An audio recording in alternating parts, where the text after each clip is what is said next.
మా రంజాన్ ఒక్క పొద్దులైతే స్టార్ట్ అయినాయి. అయితే పొద్దున 4 గంటలకే అంటే 3:30కే లేచిన. ఇప్పుడైతే 4 అయితంది. 4, 4:30 అయితంది. ఇక రైస్ అయితే ఎక్కించిన. ఇంకా పిల్లలు లేవలేదు. మా ఆయన కూడా పడుకొనే ఉన్నాడు. అన్నీ కూడా రెడీ చేసిన తర్వాత పిల్లల్ని అయితే లేపుతా. అంటే ఇది నిన్నటి వీడియో అన్నట్టు. ఫస్ట్ రోజా అన్నట్టు. ఒక పొద్దు రోజు నేను ఎట్లా పొద్దున్న నుంచి రాత్రి వరకు ఎట్లుంటుంది మా ఇంట్లో అనేది ఈ వీడియోలో షేర్ చేసుకుంటానా. కొత్తగా ఎవరైనా ఛానల్ చూస్తున్నట్లయితే నా ఛానల్ సబ్స్క్రైబ్ చేసుకొని సపోర్ట్ అవుతారని అనుకుంటానా. ఇప్పుడైతే 4:30 అవుతుంది. ఒక్కరు కూడా లేవలేదు. వాతావరణం మాత్రం బయట చల్లగా ఉన్నది. ఇంకా మా పిల్లల్ని అయితే లేపుతా. వంట అంతా రెడీ అయిన తర్వాత పిల్లలను మా హస్బెండ్ లేపేస్తే వాళ్ళైతే తినేసి మళ్ళీ ఒక గంటన్నర పడుకుంటారు. ఇక్కడైతే రాత్రి పెరుగు అయితే రెడీ చేసి పెట్టిన. గడ్డ పెరుగు అయితే రెడీ అయిపోయింది. నేను షార్ట్ వీడియోలో ఈ పెరుగు ఎట్లా ప్రిపేర్ చేసిన అనేది కూడా షేర్ చేసుకుంటా. ఇక్కడ మా చిన్నోడైతే లేచిండు. పాపం మా పెద్దోడిని లేపమంటే తొందరగా లేవడు, కానీ మా చిన్నోడు తొందర ఒకటే మాట మీద లేస్తాడు. లేచి మొహం అయితే కడుక్కున్నాడు. ఇక్కడైతే వాళ్ళు అన్నం తినడానికి రెడీ అయిపోయారు. ఈరోజైతే పప్పును మటన్ ఫ్రై చేసిన, దాంతోపాటు డ్రై ఫ్రూట్స్, బాయిల్డ్ ఎగ్, దాంతోపాటు బనానా, అరటిపండు ఇవన్నీ కూడా ఇస్తున్నా. ఇవి తినేసి ఒక 2 గంటలు రెస్ట్ తీసుకుంటారు. ఇక్కడైతే 5 అవుతుంది. ఈ విధంగా పొద్దున 4 గంటల తిన్న అన్నం మళ్ళీ సాయంత్రం 6:30కు తింటారు. అప్పటి వరకు ఇక తినరు అన్నట్టు మా పిల్లలు ఇద్దరు కూడా. పోయిన సంవత్సరం కూడా మా చిన్నోడు కూడా ఉన్నాడు. అప్పుడు వానికి 10 ఇయర్స్ అన్నట్టు. నిజంగా 30 డేస్ రోజా ఉన్నాడు. వాడు ఒక్క పొద్దున్నాడు. నాకైతే నిజంగా ఫస్ట్ టైం ఉన్నాడు, కానీ మొత్తం అన్ని రోజులు ఉన్నాడు. నాకైతే బాగా అదనిపించింది. ఎందుకంటే పోయిన సంవత్సరం మొత్తం ఎండ ఉండే కదా, ఎక్కువ ఎండాకాలం అన్నట్టు. మార్చిలో వచ్చింది అన్నట్టు, ఏప్రిల్ మార్చిలో వచ్చింది.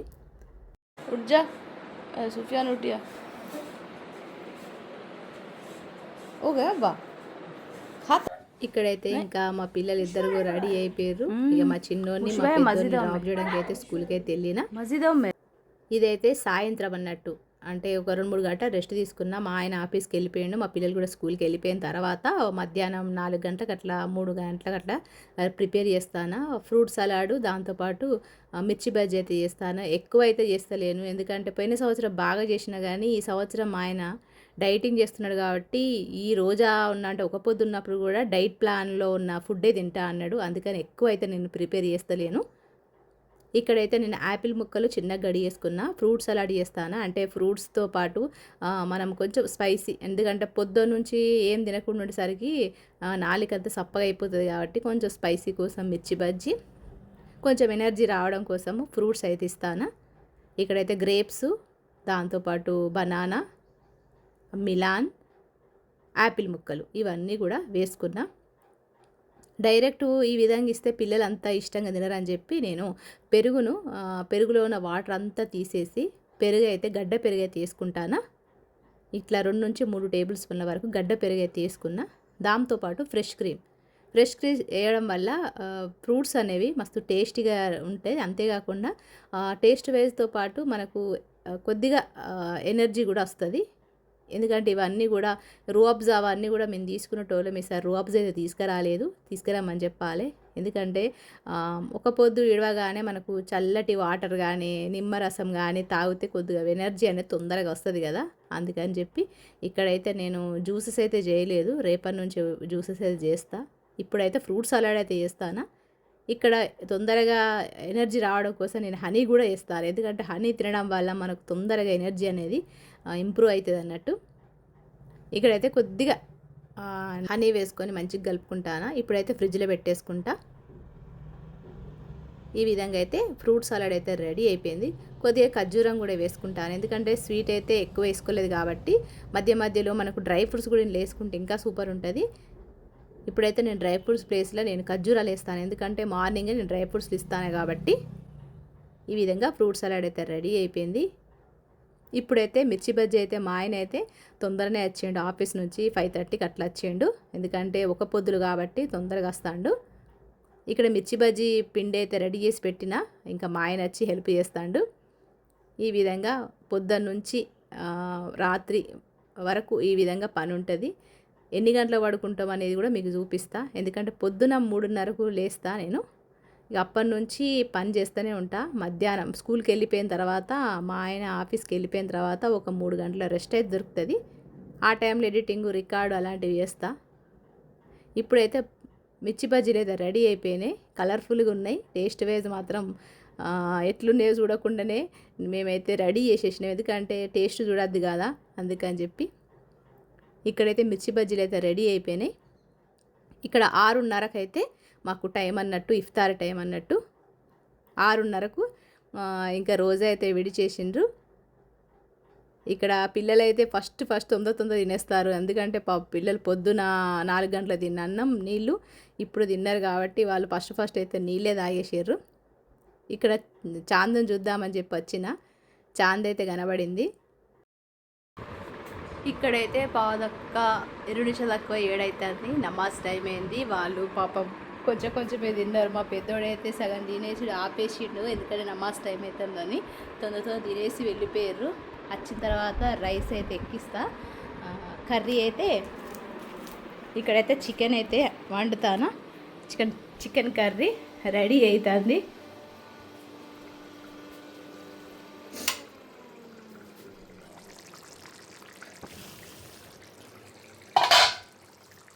ఇక్కడైతే చికెన్ మార్నింగ్ కోసం ఇప్పుడు తినడం కోసం అయితే, అంటే మార్నింగ్ 3 గంటలకు లేచి వండాలి కాబట్టి రాత్రే వండుకొని పెట్టుకుంటా. బియ్యము నానబెట్టుకొని పెట్టుకుంటా. కర్రీ అయితే చేసి పెట్టుకుంటా. ఇంకా అది ప్రొద్దున లేచి వేడి చేసేస్తే వేడి అన్నంలో కలుపుకొని తింటారు. అంతేకాకుండా పెరుగు కూడా రెడీ చేసి పెడతా. పెరుగు కూడా ఇంట్లోనే ప్రిపేర్ చేస్తా. మీకు ఇంతకుముందు చూపించిన కదా, పెరుగును ఆ విధంగా చేయడం వల్ల పెరుగు అనేది మస్తు స్వీట్గా ఉంటుంది. మనం బయట తీసుకునే పెరుగు అనేది బాగా గడ్డలాగా స్వీట్ లాగా వస్తుంది కదా, ఆ విధంగా చేస్తారు. ఇక్కడైతే చికెన్ రెడీ అవుతుంది. ఇంకా బియ్యం అయితే నానబెట్టలేదు, ఇప్పుడు తినడం కోసం కొని రెడీగా పెట్టుకుంటా. మళ్ళీ వచ్చి అన్నం తింటారు కాబట్టి. ఇప్పుడైతే రాత్రి 8:30 అవుతుంది. ఇంకా మా పిల్లలు, మా హస్బెండ్ నమాజ్ చదవడానికి అయితే వేరు.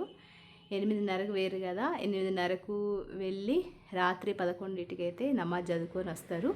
అంతలోపు నేను కూడా నమాజ్ చదువుకోవడం, ఇల్లు శుభ్రం చేసుకోవడం, గిన్నెలు కడుక్కోవడం, అన్నం తినడం ఇవన్నీ చేస్తా. ఇప్పుడైతే గిన్నెలు బాగున్నాయి, ఈ గిన్నెలు అయితే క్లీన్ చేసుకుంటా. ఇంకా నేనైతే అన్నం తినలేదు, చికెన్ కర్రీ ఉంది, ఇంకా అన్నం తినలేదు. అన్నం తినేసి నేను కూడా నమాజ్ చదువుకున్న తర్వాత కొంచెంసేపు అయితే రెస్ట్ తీసుకుంటా.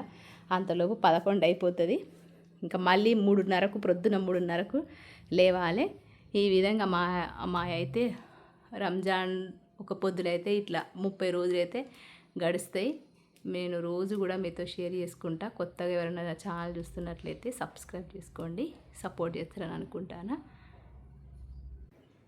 ఇప్పుడైతే 9:10 అవుతుంది నైటు.